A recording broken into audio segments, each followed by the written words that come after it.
विभिन्न फैक्टर थाए परास्त किंतु आम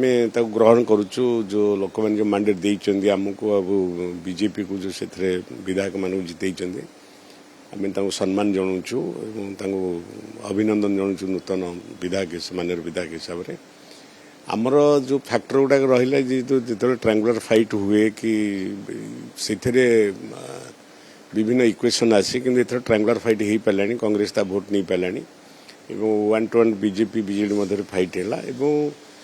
किसी ना कौटी गोटे लैप्सेस रहा जोटा कि मैंडेट बेसी बीजेपी सपक्ष गला आम स्वागत करुचु तेणु आनालीसीस करुचु आम कौटी ना कौटी लैप्सेस रहा खोजापी ढेंकानाल तो पब्लिक आमको विरोधी दल रखते विरोधी दल भूमिका रमें चेष्टा करूँ जे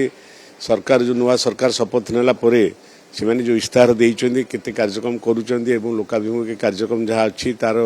भूमिका कौन रो दीर्घ दिन माननीय मुख्यमंत्री जो कार्यक्रम करोड़शा ढेंकानाल जिलापाई पर्टिकुलर आम ढेंकानाल निर्वाचन मंडली भूली हम ना से कार्यक्रम को मुझे नवेदन करी जो मैंने सरकार रे से नवेदन करी जो जो कार्यक्रम माननीय मुख्यमंत्री नहीं हाथ को से कार्यक्रम में पाबंदी न लगाई कहीं सेटा गरीब कल्याण लोक कार्यक्रम से चली तेणु से कार्यक्रम चलवा संगे जो इस्ताहार से देते से इस्ताहार केते दूर काम करेंगे से भविष्य कह देखीचु जो सेंटर में 2014 भारतीय जनता पार्टी सरकार पड़ा पूर्व अनेक इस्ताहार देता कि किपर भाव में 15 लाख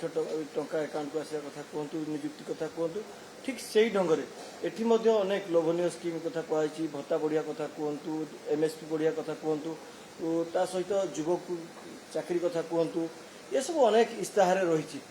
जहाँ सेंटर किंतु पूर्ण हो पारनी एठी जो लोभनीय स्कीम दी जाइए पूर्ण हो भावुं विरोधी दल भाव में मुझे भावुची से मैंने जो इस्ताहार देते केते पूरण करेंगे से समय कह सी तो शपथ पाठ ने आसंता काली नेला ओडिशा रे जो जो देते भारत वर्ष ओडिशा काम करने जो इस्ताहार देते से समय कह लोक ठीक समय बुझीपारे कौन इस्ताहार देते कौन इस्ताहार कार्यक्रम है देखा 24-25 वर्ष मुख्यमंत्री भाव रही नवीन पट्टनायक बर्तमान आसंता काल ठारू एक्स सीएम जो बीजेपी मुख्यमंत्री शपथ लगे बड़ दुख ये निश्चित भाव में एत दिन है विजु जनता दल सरकार काम करुला लोकाभिमुखी कार्यक्रम करते लोक मान कार्यक्रम करते निश्चित माने ये दुखर लगे दुख प्रकाश करुचु भी आम किंतु जिते पब्लिक 4.5 कोटी लोक जो माननीय मुख्यमंत्री 3-4 थर भारत वर्ष 1 नंबर मुख्यमंत्री होती भारत सरकार सब बाहा देते उपा सरकार भी था धन्यवाद देती कार्यक्रम को मॉडल हिसाब से भारत सरकार नहीं विभिन्न समय तेणु सीटा किसी कांश सह्य करनी कि जो मैंडेट विपक्ष स्वागत करने आवश्यकता अच्छी एवं आम स्वागत करुँ वरिष्ठ नेता विजु जनता दल खुलम खुला से बर्तमान कहते कि वरिष्ठ को अणदेखा करागला जहाँफल विजु जनता दल विपर्य नहीं नहीं वरिष्ठ कनिष्ठ कौन कहे मोर वक्तव्य तो आवश्यकता नहीं जिते आज जदि विजु जनता दल भल रेकर्ड कर नवीन सपक्ष जाता आज जो डिबाकल है कि आम परास्त हलु पराजय सम्मुखीन हलु से ये कथा उठुचे तेणु से कथार किसी मूल्य नहीं आज्ञा शुणु किए क्या विरुद्ध में कहूँ न कहूँ मुझे जानी आप जहाँ कहते किंतु जिते भल हुए से तो लोग भल कहते जो मंद हुए क्या कादुओ फोपाड़ती से कादुओ फोपाड़ किसी आवश्यकता ना एवं हूँ आम कहीं हारीचु तार हिसाब निकास बाहर कर एवं भविष्य कौन कले पुणी साधारण लोक जो 4.5 कोटी लोक जो भाया आशीर्वाद रखते माननीय मुख्यमंत्री से भाया आशीर्वाद किभली रहिबो से कार्यक्रम करवा उचित शुणु आज्ञा क्या हारिला आज्ञा जिते सरकारटा दौड़ूला से समस्त भल कहते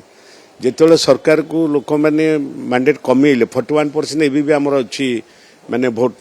हार अच्छी तेणु सेमती किसी डिबाकल है आम समस्ते भांगी पड़ा कथा उठुची जे गोटे समय आसे आंटी इनकमेंस आसे लोक मन भर परिवर्तन आसे लोक मान भर जे हाँ 25 वर्ष है आम दे आसु कि परसेंटेज भोटर जो माइंड कर नूतन भोटर भी माइंड कले ସେମାନେ ଆମକୁ ସ୍ୱୀକାର କଲେ ନାହିଁ, ଯେଉଁଟାକି ଆମର ପରାଜୟ ଆମେ ସ୍ୱୀକାର କରୁଛୁ। ଏବଂ ମୋର ବ୍ୟକ୍ତିଗତ ମତାମତ ହେଲା ଯେ ଆମେ ଯେଉଁ ସ୍ଥାନରେ ଅଛୁ ଆମେ ସେବା କରିବା ମନୋବୃତ୍ତିରେ ଅଛୁ। ମାନନୀୟ ମୁଖ୍ୟମନ୍ତ୍ରୀ ସେ ନିର୍ଦ୍ଦେଶ ଦେଇଛନ୍ତି ଏବଂ ଆମେ ହାରିଛୁ ବୋଲି ଆମେ ଦୁଃଖ ପ୍ରକାଶ କରୁନାହୁଁ। ଏଇଥିପାଇଁ ଯେ ଦୀର୍ଘ 25 ବର୍ଷ ହେଲାଣି ଯେଉଁ କାର୍ଯ୍ୟକ୍ରମ ମାନନୀୟ ମୁଖ୍ୟମନ୍ତ୍ରୀ କରିଥିଲେ ଆମେ ଗର୍ବିତ ହେବା ଆବଶ୍ୟକତା ଅଛି ଯେ ଲୋକ ଜନସାଧାରଣଙ୍କ ହୃଦୟକୁ ଜିତି 25 ବର୍ଷ ହେଲାଣି ସେ ଜିତୁଥିଲେ। ତେଣୁ ଏବେ ଲୋକମାନଙ୍କର କିଛି ମନ ଭିତରେ କେଉଁଠି ନା କେଉଁଠି କ୍ଷୋଭ ଆସିଛି, ଯେଉଁଟାକି ସେ ଆମକୁ ପରାଜୟର ସ୍ୱୀକାର କରିବାକୁ ପଡ଼ିଛି ଏବଂ ତାଙ୍କ ମାଣ୍ଡିଆକୁ ଆମେ ସ୍ୱୀକାର କରୁଛୁ। ଏବଂ ଆମେ କହିବୁ ଯେ କାହାକୁ ଦୋଷ ନ କରି ଏବେ କିଭଳି ଭାବରେ ପୁଣି ଆମେ ଲୋକଙ୍କ ମନ ହୃଦୟକୁ ଜିତିବା ଏବଂ କାମ କରିବା, ସେବା କରିବା, ସେ କାମରେ ଆମେ ଲାଗିବା। ଦଳର ବିରୋଧୀ ଦଳ ନେତା କିଏ ହେବ ସେ ନେଇ ଆଲୋଚନା ହେଲାଣି? ମାନନୀୟ ମୁଖ୍ୟମନ୍ତ୍ରୀଙ୍କୁ ସମସ୍ତେ ନେତୃବୃନ୍ଦ ଏବଂ ଆମେ ସମସ୍ତେ ଅନୁରୋଧ କରିକି ଆସିଛୁ ମାନନୀୟ ମୁଖ୍ୟମନ୍ତ୍ରୀ ନିଜେ ସେ ଦାୟିତ୍ୱ ନିଅନ୍ତୁ ବୋଲି ଏବଂ ମାନନୀୟ ମୁଖ୍ୟମନ୍ତ୍ରୀ ନିଶ୍ଚିତ ଭାବରେ ମନସ୍ଥ କରିବେ ସେ ବିରୋଧୀ ଦଳ ନେତା ହେବା ପାଇଁ। ତାହେଲେ ଆପଣ ସମସ୍ତେ କହିଛନ୍ତି ନବୀନ ପଟ୍ଟନାୟକକୁ ବିରୋଧୀ ଦଳ ନେତା? ଆଜ୍ଞା ଆଜ୍ଞା ଆଜ୍ଞା। ମୁଖ୍ୟମନ୍ତ୍ରୀ ଯଦି ନବୀନ ପଟ୍ଟନାୟକ ବିରୋଧୀ ଦଳ ନେତା ହୁଅନ୍ତି ତାହେଲେ ଦଳକୁ ଏହା କେତେ ଫାଇଦା ଦେବ? ନିଶ୍ଚିତ ଫାଇଦା ଦେବ। ମାନନୀୟ ମୁଖ୍ୟମନ୍ତ୍ରୀ ଦାୟିତ୍ୱ ନେଇଥିଲେ